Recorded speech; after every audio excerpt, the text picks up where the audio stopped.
I'm still sort of shocked when I eat a salty pimp.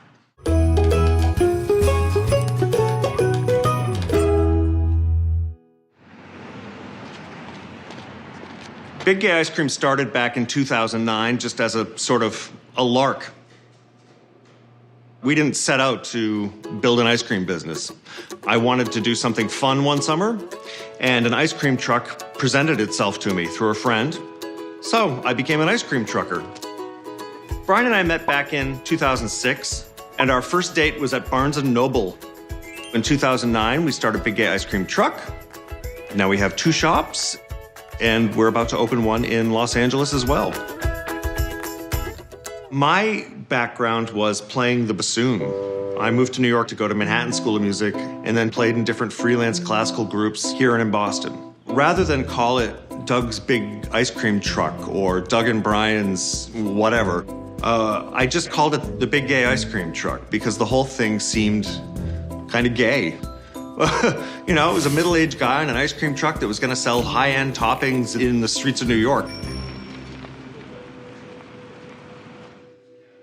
When it comes to soft serve, I really enjoy the Americana aspect of it. That's how we grew up.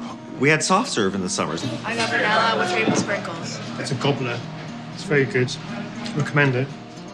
Now, one of the big differences between hard pack ice cream and soft serve is the temperature that they're served at. Hard pack, it's well below freezing. If you put olive oil on something that's 0 degrees, it takes 5 or 6 seconds before it warms up enough that you actually taste the olive oil. When you're putting olive oil on soft serve, you're putting it on something that's about 20 degrees, so pretty much instantly you are tasting what's on the ice cream. And lastly, a decent sprinkling of Malden salt. So I love this idea that you're getting a taste and a texture that you don't usually associate with ice cream. That first summer, it never even occurred to me that people like ordering things by name or that it made sense to do that. One of the first combinations was dulce de leche vanilla wafers. I started grinding them up. It became this kind of pretty golden cone. We went to Twitter and asked if anyone wanted to name the cone. And a person suggested the Golden Girl. That's when Brian changed it to B. Arthur.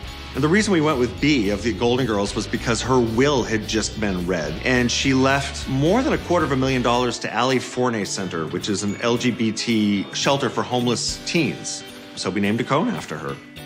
The Salty Pimp. It's vanilla ice cream, dulce de leche on it, then sea salt on it, and then the whole thing is chocolate dipped. It was the trickiest cone I did at the time, and I thought, oh, it's the most pimped out. And it's salty. That does look good. I feel like ice cream is a universal food.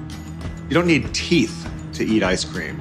So you can be 8 months old, you can be 108 years old, you can be the richest man in America, or you can be the poorest man and afford it with pocket change. So I see being an ice cream man as being a salesman to everyone. The main thing of importance, besides the taste, is the experience of having ice cream. That means fun. Do you love Salty Pimps as much as I do? Well then, tweet at us. Use @BigGayIceCream, @Epicurious, and #Epicuriosity.